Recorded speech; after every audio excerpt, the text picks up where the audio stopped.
All right, Coach, you get your first exhibition under your belt. You get the 72-44 win. I guess just talk about your overall thoughts on how it went. Well, we screwed a lot of things up, but we did some things pretty well too. I just told the guys that the biggest message I left them is that we're pretty talented defensively. We could be pretty good defensively, comparatively speaking, on a national level, I think. Way better defensively than we were last year, just because of our depth, our athleticism, our ability to finish stops with cleaning up the defensive glass. Our press was really good at times, so we need to clean a lot of those things up. And we're playing with a bunch of new guys, and still some of our returners are very young, as we talked about. Offensively, we shot it terribly, but we had a lot of good looks. We didn't convert from the free throw line, and we didn't convert open threes. But overall, our unselfishness, the fact that we turned down good shots to get great shots made me proud. We had 3 or 4 guys out there that probably could have gotten 5 or 6 more shots up, but we played together and we played very unselfishly. All right, you talk about those new guys, Jaron Johnson, Chris Anderson, Gibby, and then Alex Hamilton. How did those guys do for their first time out? They did pretty well overall. I guess what we expected. Jaron and Chris made some athletic plays. Chris got to some hard balls. He made some explosive drives to the rim.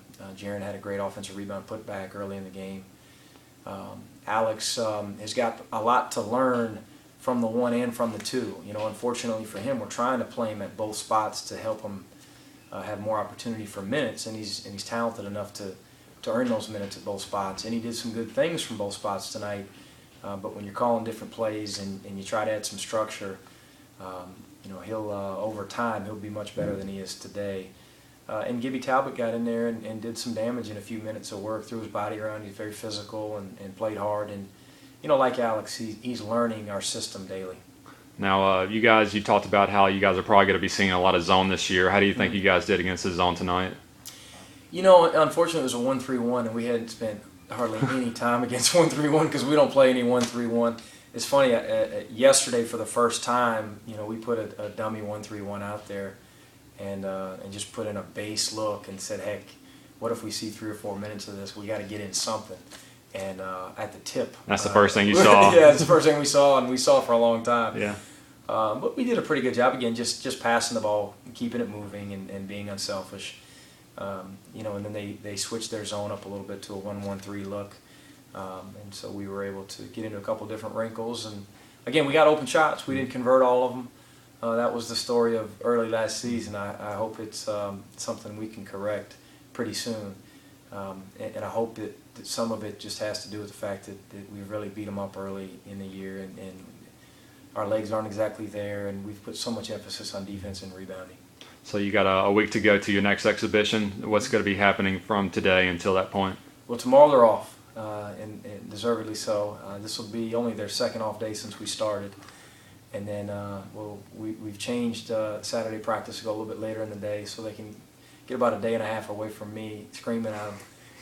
They need to sleep in, and again, they've been great. I'm proud of their approach. They've worked their butts off every day, and they deserve a little break. We'll come back, and we'll start preparing for another team. We'll probably be real similar to this, but more so prepare for Texas A&M and competing basically against ourselves, worrying more about Louisiana Tech than anyone else, just continuing to improve.